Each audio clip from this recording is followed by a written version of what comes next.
for today's tutorial guys, tuturuan ko kayo ng pinakamabisang paraan para makamit ninyo agad yung requirements natin kay Facebook Reels na 5,000 followers. So kung nahihirapan kayo guys na wala nagpa-follow sa inyo, ito guys yung pinaka-effective and talagang naranasan ko na siya. So first guys, ang gawin ninyo, buksan ninyo ang inyong Facebook account.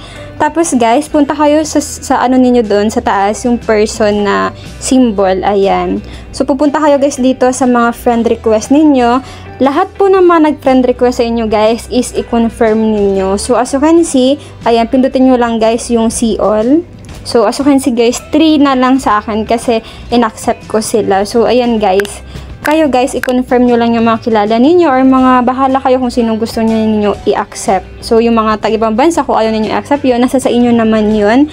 Pero yan guys, ang pinaka-effective na paraan, i-accept niyo yung friend request sa inyo. Tsaka guys, talagang madadagdagan ng inyong mga followers sa inyong Facebook. So ako guys, naabot ko itong followers ko na 5.7 followers kasi ina-accept ko rin yung mga nagpa-friend request sa akin bukod sa mga nagpa-follow sa akin. So yun guys, try nyo na rin, super effective para dyan sa mga nahihirapan makakuha ng followers. So ayun lang guys.